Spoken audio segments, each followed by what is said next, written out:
জামায়াতের আমির শফিকুর রহমান বলেছেন, প্রধানমন্ত্রীর ভারত সফরে আপত্তি নেই, তবে সেটি হতে হবে সমমর্যাদা ও সমতার ভিত্তিতে।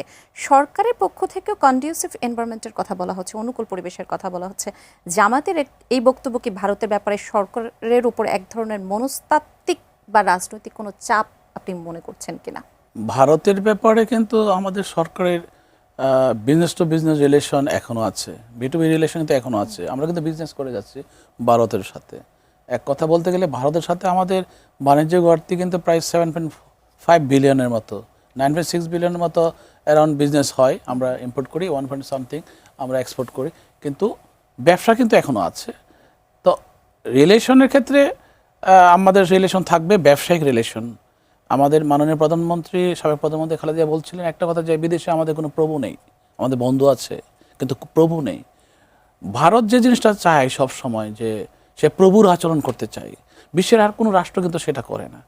আমরা ভারতকে শ্রদ্ধা করি, ভারত আমাদের পাশে ছিল, আমরা এখনও আছি, ওনারা আছেন।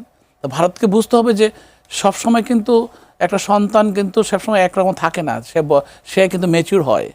ছোটোকালে যেরকম আচরণ করা যায়, ম্যাচিউর হলে অন্যরকম আচরণ করতে হয়। তো বাংলাদেশ এখন ম্যাচিউর হয়ে গেছে অনেক দিক দিয়ে।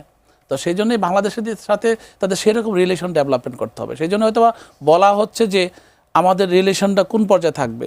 যেহেতু ফেসিস্টকে তার আশ্রয় দিয়েছে, ফেসিস্ট সেখানে থেকে সংবাদ সম্মেলন করছে, তার শাস্তি হওয়া দরকার, দেশে আনা দরকার, তার শাস্তি হওয়া দরকার, তার দল নিষিদ্ধ, এই ব্যাপারগুলো। এবং যে 1000-1500 লোককে মেরেছে সে, তো তার তো একটা শাস্তি হওয়া উচিত। কারণ ভারতের ভূমিকাটা কি অবশ্যই ক্লিয়ার করা উচিত। তা আমরা শর্তের জালে কখনো কিন্তু আটকাতে চাই না কোনো কিছু, কারণ রাজনৈতিক বা কূটনৈতিক সেই পরামর্শ বা কিন্তু কোনোদিন কোনো জায়গায় শর্তের জালে আটকায় না। এগুলোতে একটা সমাধান হয়, কূটনৈতিক বা সমাধান হয়, সেটা হবে। সেজন্য আমি বলবো যে ভারত আমাদের বন্ধু, ওরাও আমরাও ওদের বন্ধু, ওরাও আমাদের বন্ধু। আমরা সেই রিলেশনে ডেভেলপ করবো। আমি আমার স্বার্থটা আদায় করে নেব, ভারতের স্বার্থ আদায় করে নেব।